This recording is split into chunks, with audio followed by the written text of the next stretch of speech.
Greetings and welcome to Pinball Help. Although today we're going to call it Arcade Help because I am messing around with a Galaga game here. Galaga. I don't know. I don't know what it is. Somebody will correct me. Anyway, I'm going to call it Galaga. Anyway, I'm working on this cabinet, and this is a story where I had this game for a while. It's an all original Galaga cabinet. Somebody put a brand new monitor in it. Whoever had it serviced multiple times. It was in one of those retro arcade gaming centers, And this thing has lived a hard life. It's pretty ragged out. It's it's not in that great of a shape, but it's a good play-in little unit. It worked fine for a little while, and then it started to have problems. And so what I decided to do was retrofit it with a multi-game board without damaging the actual original cabinet. So I've got it modified with one of those 60-in-1 vertical games, and I just have it set to the games that work with this control scheme, which is just left and right and the fire button. I didn't want to put an alternate control panel in. I know a lot of arcade purists really take offense to messing with an original cabinet. This is not necessarily that great a specimen to really want to preserve, but I totally understand that, and that's what I've done here. Is I have put a multi-card in here, and I've jacked it into the original cabinet just so that it's more reliable now. And I'll explain why this is important, because the Galaga board sets were notoriously problematic. They used inferior components and solder and other stuff, and the boards fail after a while, and it's just trying to keep them running is a real problem. I tried to get people to service this board set, and they just don't want to mess with it. It costs more than it's worth to try to fix the board set, just because there's so many weird problems with it. So the solution was to either turn it into a multi-cade or try to find another board set, but you'd still have the same problem. So this is what I've done. So I'm going to talk about what I did, which I basically just hacked this cabinet through. Well, me and a friend, Lewis, who's more the video guy. I brought him in to kind of help get me started, and then we kind of figured the whole thing out. So this is an original Galaga cabinet. It's not in the greatest condition. It's lived a hard life. So let's take a look inside and let's see what's going on here. This game has gone through a whole bunch of different generations of work.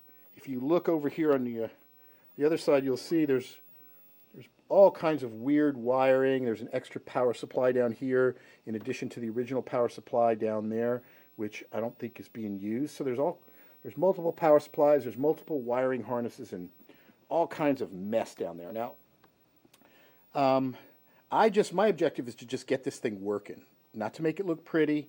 If I have more time, I would definitely I would clean it all out and make it all perfect. You'll see the original board sets down there.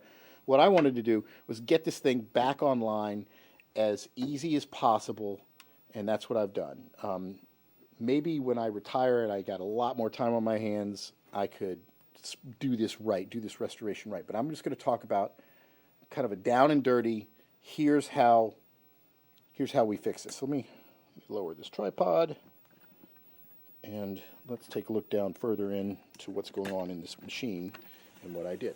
So you can get these 60-in-1 cards. They're all over the place. And you can see I've got this thing. It's right there.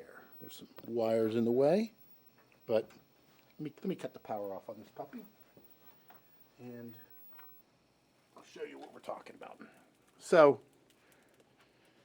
there's two components here to configure a Galaga machine to work with the multi-card. You have your 60-in-1 card, which is right here. And then there's a little adapter so I can plug it into the existing wiring harness, because this is not a JAMA machine. JAMA is a certain arcade standard. So this is a JAMA harness on the 60-in-1 card to plug into a standard kind of harness that a lot of games used, but this machine didn't. So you can buy a little adapter. That's the easiest thing to do. Alternatively, you could take the original wiring harness and you can just jack it into the multi-cade card. It's a little bit harder. You got a lot more soldering to do. Whoever messed with this harness, it was really messed up. You see wire nuts and all kinds of stuff. They really jacked it up bad. It's not a very pretty sight.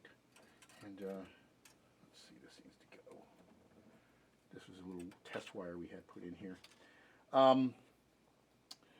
So you have this little adapter. It's a a JAMA to Galaga cabinet interface. So that's what I got. I got that and the 60-in-1 card. Got them plugged in, and then a few dip switch settings. There's a little dip switch thing right here where you can put the game in test mode and all that. And you're good to go. The only problem is configuring that 60-in-1 board requires certain buttons that are not on the Galaga cabinet. The up and down button, unless you put a 4-way joystick there, you've only got a 2-way joystick. So you have to hack in some extra buttons. So what I did was I ran some wires, see these wires right here. They're connected to up, down, switch 2 and switch 3 on the harness. And then I just basically wired them to some cherry switches. Look at this. This is pretty hilarious, right? These are just standard arcade switches. And I just temporarily wired them into that and ran it around to the front.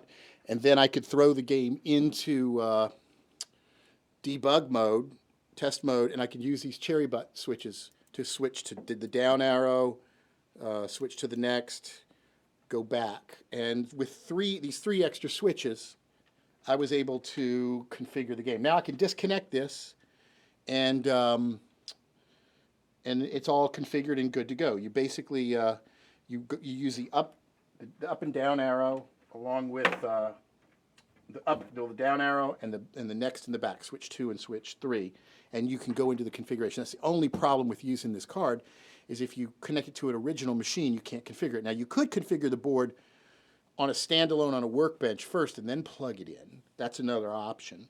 So this is just how I did it. And then if I ever need to configure it again, or if I decide to put a different control panel in there that has a 4-way joystick, then I can enable Pac-Man and all these other games too. But for now, I just wanted to get this thing working reliably with Galaga and Galaxian and a few other games because everybody loved it. So this is basically going to be back to normal with that little board, and it should work.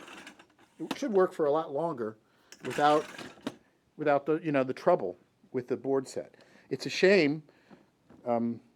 I guess it wouldn't be considered an original game anymore with it. And I guess it's an emulator, but it is running the original code. So that's just a little trick to hack your Galaga with a 60-in-1. And if this was a 4-way joystick and I had 1 or 2 more buttons, I would have wired them in, and then I wouldn't have needed to have that little hack on the board. So there you go. For more, visit PinballHelp.com, and be sure to like us on Facebook and follow us on Twitter. And until next time, thanks for watching.